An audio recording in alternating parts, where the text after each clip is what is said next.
স্ত্রী এবং ৩ বছরের ছেলেকে রেখে মাত্র ১ মাস আগে জাতিসংঘের শান্তি রক্ষা মিশনে যোগ দিয়েছিলেন সেনা সদস্য জাহাঙ্গীর আলম। পরিবার ভেবেছিল এবার বোধহয় দিন ফিরবে, সচ্ছলতার মুখ দেখবেন তারা।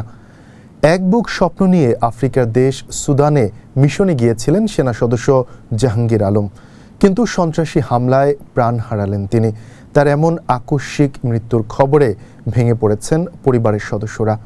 কিশোরগঞ্জ প্রতিনিধি রুবেল হোসাইনের রিপোর্টে বিস্তারিত জানাচ্ছেন সোহান আল রাজি।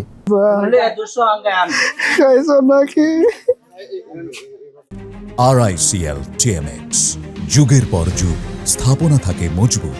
স্ত্রী আর ৩ বছরের ছেলে ইরফানকে রেখে মাত্র ১ মাস আগে দেশ ছেড়েছিলেন জাহাঙ্গীর আলম। এরই মধ্যে এলো দুঃসংবাদ।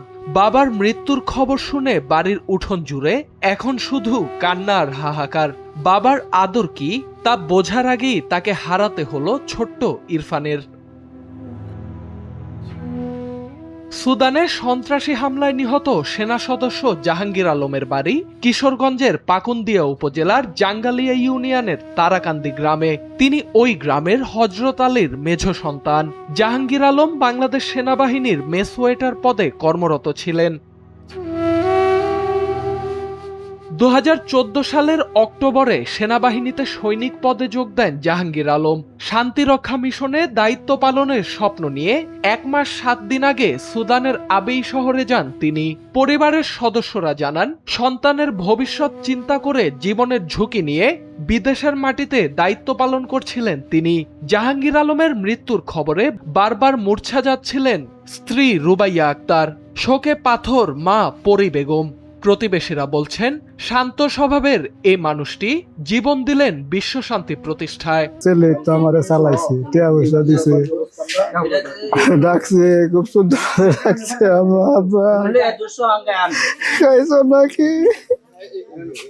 আব্বা আম্মা তোমরা আমার ছেলেরে দেখো, আমি যাইতেছি। আমার আল্লাহ দোয়া করিও, আল্লাহ আমার বাল ভালো মতে, আল্লাহ আমার তোমার ভারতে আল্লাহ আল্লাহ যেন আমার আনা। বাবা আমার বুঝতে থেকে গেছে, মাথা সাথে বাবা থেকে গেছে। কম তুমি কোনো চিন্তা করি না আমার লাগে, আমি তুমি দোয়া করবা না সুরিয়া। আমি তো বাইতা, আমি এতদিন নাই, আমার ছেলেটা দেখে নাই, আমার বাতি দাঁড়ে। মিশনে যাইব যেদিন, মানে নভেম্বরের 7 তারিখ, বিমানে ওঠার আগেও আমাকে ফোন করে বলতেছে যে দেখো আমি যাইতেছি গা। আমাকে ভিডিও কলে আমার সাথে কথা বলছে। আর কালকে যখন রাত 12টায় খবরটা শোনার পরে আমার ভিতরে ফাইটে গেছে। আমি কথা বলার মতো আমার পরিবেশ নাই। উপার্জনক্ষম মানুষটিকে হারিয়ে বিপাকে জাহাঙ্গীর আলমের পরিবার। স্ত্রী ও সন্তানের এখন অপেক্ষা কফিনবন্দি মৃতদেহের। পাকুন্দিয়া উপজেলার নির্বাহী কর্মকর্তা রূপম দাস জানান, মৃত্যুর খবর শোনার সাথে সাথেই পরিবারের লোকজনের সঙ্গে যোগাযোগ করেছেন তিনি। মরদেহ দেশে ফেরত আনা সহ সরকারের পক্ষ থেকে সব ধরনের সহযোগিতা করা হচ্ছে। আমরা স্থানীয় গণমাধ্যম সূত্রে আসলে প্রথম সংবাদটি জানতে পেরেছি।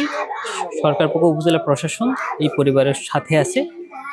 এখন সরকারি কবে লাশ আনাবে আমি বারবার খোঁজখবর নেওয়ার চেষ্টা করছি। এখন পর্যন্ত সঠিক তথ্য এই মুহূর্ত পর্যন্ত এখনো পাই নাই।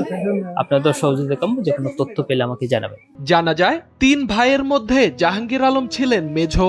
বড় ভাই মোহাম্মদ মোস্তফা প্রবাসী এবং ছোট ভাই মোহাম্মদ শাহিন মিয়া বাড়িতে কৃষি কাজ করেন।